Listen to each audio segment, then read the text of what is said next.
नमस्कार दर्शकों, स्वागत है आपका KGM test tube baby hospital Latur. यहाँ पे हमारे साथ है डॉक्टर आमिर शेख जी और हमेशा की तरह हम आपके लिए एक नया एपिसोड लेके आए हैं। सर, आज का एपिसोड थोड़ा अपना कॉमन है। हम ये जानना चाहते हैं कि आजकल आए दिन हम टीवी पर ऐड देखते हैं इनफर्टिलिटी रिलेटेड, या फिर आईवीएफ सेंटर नए जगह जगह पे खुल गए हैं। तो सर, क्या ये कंपटीशन बढ़ गया है या फिर सच्ची में इनफर्टिलिटी का प्रमाण बढ़ गया?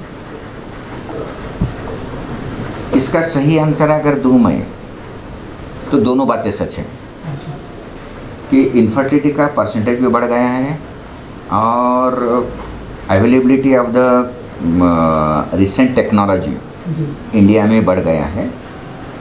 और ये दोनों की वजह से आप आए दिन इनफर्टिलिटी के बारे में या फिर टेस्ट बेबी के बारे में बहुत सारे एडवर्टाइज या फिर ये देखने को मिलते हैं। उसका फर्स्ट तो ये है कि एक ज़माना था, जैसा कि हम कॉलेज के ज़माने में 1985 में था, तो जब हमारे को पढ़ाते वक्त ये पढ़ाते थे कि नियर अबाउट एक 10% लोगों में इनफर्टिलिटी का प्रमाण है। फॉर एग्ज़ाम्पल, अगर 100 लोगों की शादी हो गई तो 90% लोगों को बच्चा हो जाएगा, लेकिन 10% लोगों को बच्चा नहीं होगा। ये 1985 में था। और अभी का लेकिन देखेंगे तो नियर अबाउट 20 to 25% तक इनफर्टिलिटी का परसेंटेज गया है। और इस परसेंटेज बढ़ने की वजह से तो जैसा जो बीमारी है उसके इलाज के सेंटर तो खुलेंगे ही, लेकिन ओवरऑल ये है कि इनफर्टिलिटी का परसेंटेज भी बढ़ गया है। सर, अभी जैसे आपने कहा कि 10% तक इनफर्टिलिटी का प्रमाण था, तो ये 10% से 25% तक आने की वजह क्या हो सकती है? इसके बहुत सारे वजह हैं, लेकिन मेन वजह तो ये है कि अभी का जो लाइफस्टाइल जो है, स्ट्रगल फॉर एवरीथिंग, हर चीज़ के लिए अभी स्ट्रगल करना पड़ता था। कि जब हमारे बचपन में थे तो इतना स्ट्रगल नहीं था। अभी हर फील्ड में स्ट्रगल है, कंपटीशन है। ये एक वजह है। और दूसरा, अभी का जो एनवायरनमेंट है, तो एनवायरनमेंट पोल्यूटेड है, जो फूड है पोल्यूटेड है, और इसकी वजह से, इस पोल्यूशन की वजह से भी इनफर्टिलिटी का परसेंटेज बढ़ रहा है। जैसा कि फॉर एग्जांपल पोल्यूशन की वजह से स्पर्म काउंट कम हो रहा है। जैसा कि हमारे कॉलेज के ज़माने में 120 million sperm was considered as a normal. अभी हम 40 मिलियन में रहा तो हम बहुत अच्छा है ऐसा समझते हैं। तो बोलने का मतलब ये है कि इवन WHO ने उसका क्राइटेरिया चेंज किया है कि एक ज़माने में WHO बोलता था कि 120 मिलियन स्पर्म ज़रूरी है बच्चा होने के लिए। अब 120 मिलियन स्पर्म वाला एक भी इंसान नहीं मिलता है। अभी जस्ट 40, 50, 60।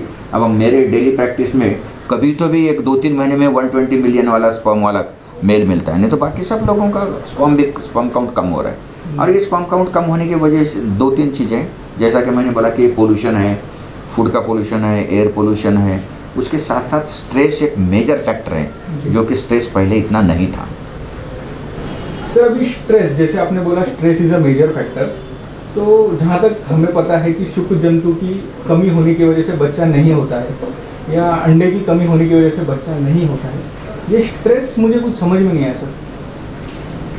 हाँ, डाइट अगर रिलेशन देखा जाए तो स्ट्रेस का रोल अपने को लगता है कि बहुत नेग्लिजिबल रोल है, लेकिन ऐसा नहीं है।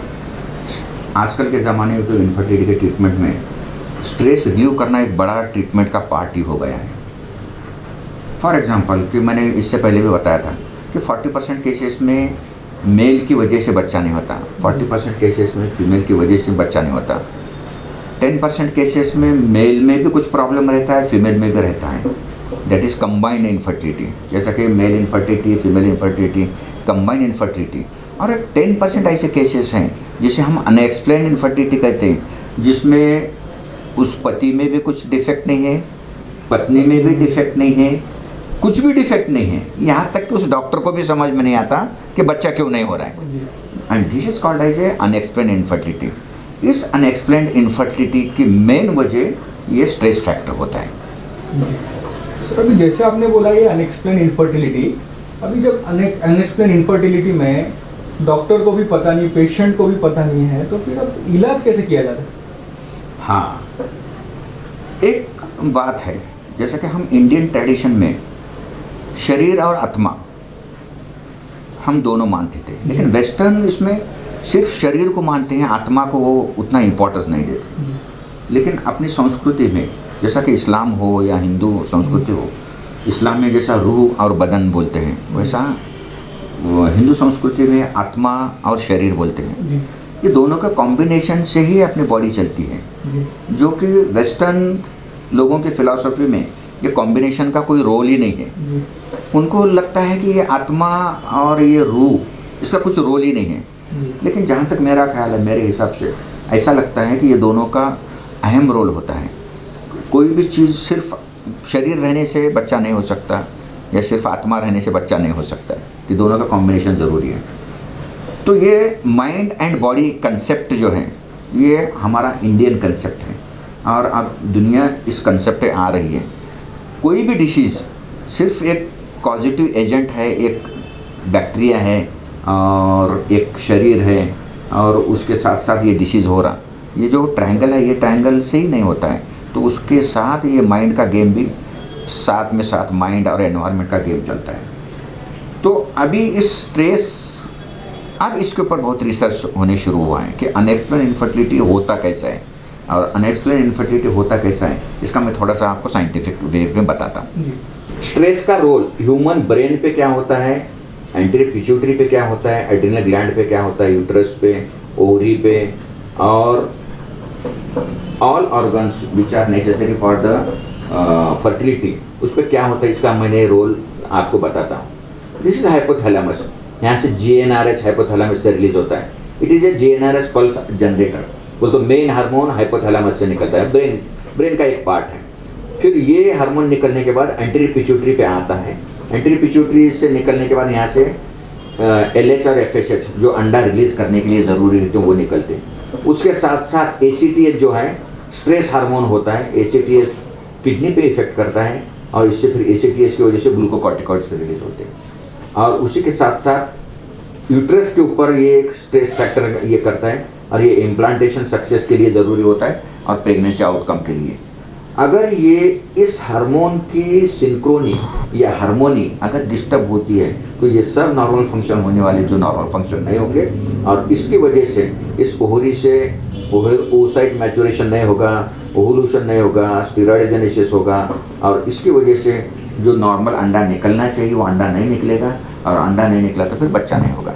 तो this is the role of the stress, जो कि हार्मोन के थ्रू इस स्ट्रेस अपने हार्मोन के थ्रू नेगेटिव इसके इफेक्ट करता है और उसकी वजह से इनफर्टिलिटी होती है। स्ट्रेस का बॉडी पे क्या इफेक्ट होता है ये मैं आपको बताता हूँ। ये ह्यूमन ब्रेन है और इस ब्रेन में ये हाइपोथैलेमस है, उसके बाद एंटीरियर पिट्यूटरी ग्लैंड होती है, फिर ये एक्ट होती है ओवरी पे, किडनी पे। तो अब इसका रोल कैसा है बोलता हूँ मैं। जैसा कि ये हाइपोथैलेमस है, हाइपोथैलेमस ये एंटीरियर पिट्यूटरी पे एक्ट होता है, एंटीरियर पिट्यूटरी और पोस्टीरियर पिट्यूटरी, और यहाँ से GnRH एक हार्मोन निकलता है, गोनेडोट्रोपिन रिलीजिंग हार्मोन, और ये हार्मोन यहाँ पे एंटीरियर पिट्यूटरी पे काम करता है। ये एंटीरियर पिट्यूटरी यहाँ से FSH LH और ACTH निकलता है। ये ACTH किडनी पे इफेक्ट करता है, FSH LH ओवरी पे इफेक्ट करता है। FSH और LH एक सिंक्रोनी में उसका पल्सेटाइल रिलीज होता है और इस रिलीज होने से यहाँ से ओवरी में से अंडा निकलता है और उसी के साथ साथ ये किडनी से ग्लूकोकॉर्टिकॉइड्स जो स्टेरॉइड्स है वो निकलते हैं। अगर स्ट्रेस हो गया, अगर स्ट्रेस होता है तो ये गाबा रिलीज होता है। गाबा रिलीज होने से और इसका ये नेगेटिव फीडबैक मैकेनिज्म होता है, जैसा कि जो नॉर्मल फंक्शन होना चाहिए एंटीरियर पिट्यूटरी का, हाइपोथैलेमस का, एक सिंक्रोनी में काम करते हैं। हाइपोथैलेमो पिट्यूटरी ओवेरियन एक्सिस बोलते हैं इसे, HPO एक्सिस। तो ये HPO एक्सिस डिस्टर्ब होता है और उसकी वजह से FSH LH इम्बैलेंस हो जाता है, उसकी वजह से जो अंडा रिलीज होना है वो नहीं होता। उसी के साथ साथ ये ग्लूकोकॉर्टिकॉइड्स होते हैं, स्टेरॉइड रिलीज होते हैं और ये स्टेरॉइड का भी नेगेटिव इफेक्ट है इस ओवरी पे और इस तरह से यहाँ से अंडा नहीं निकलेगा। उसके साथ साथ इसके साथ नॉरएड्रेनालिन निकलेगा। नॉरएड्रेनालिन ये स्ट्रेस की वजह से निकलता है और ये भी नेगेटिव फीडबैक मैकेनिज्म से ये अंडा रिलीज होने पे इफेक्ट करता है। सर अभी जैसे आपने स्ट्रेस के बारे में बहुत अच्छी तरीके से जानकारी ली, सर अभी मेरा सवाल ये है कि किसी पेशेंट को स्ट्रेस है वो आप डिटेक्ट कैसे करते हो? हाँ, किसी पेशेंट को स्ट्रेस है ये डिटेक्ट करना, वैसा तो ज़िंदगी में सबको स्ट्रेस है। यस। लेकिन जिनको बच्चा नहीं होता उनको एडिशनल स्ट्रेस है जी।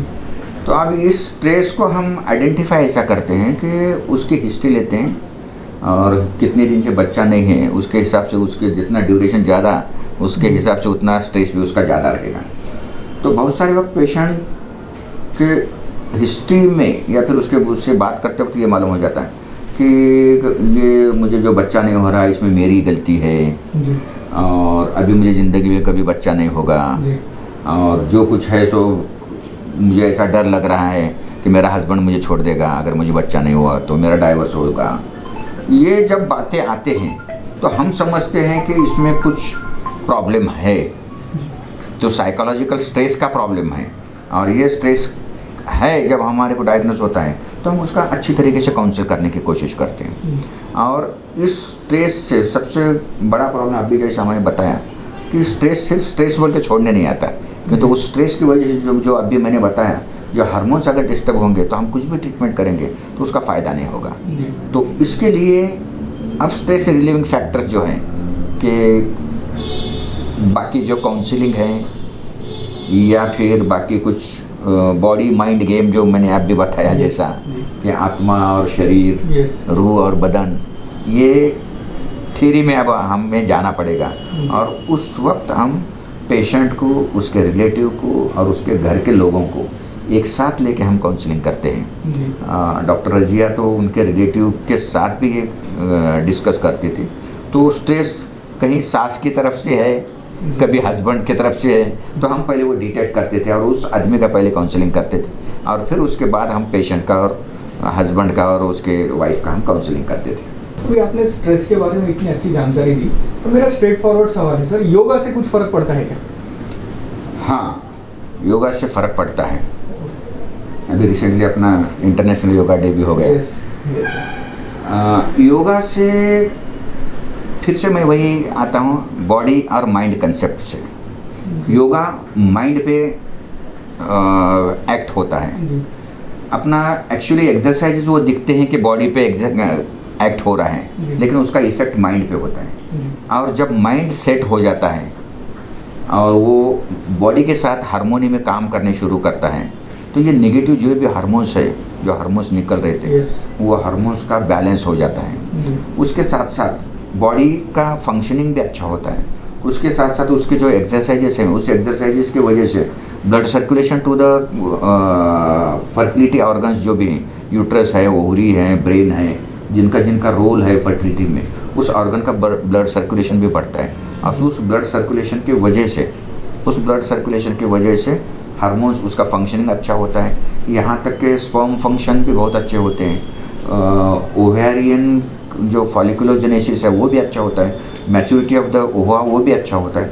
तो हमने एक देखा है, अभी मैं नाम नहीं लूँगा, लातूर में कि एक डॉक्टर की बच्ची का था, उसका AMH भी बहुत कम था लेकिन उसकी मम्मी और उसके कुछ लोग थे कि जो योगा के क्लासेस लेते थे।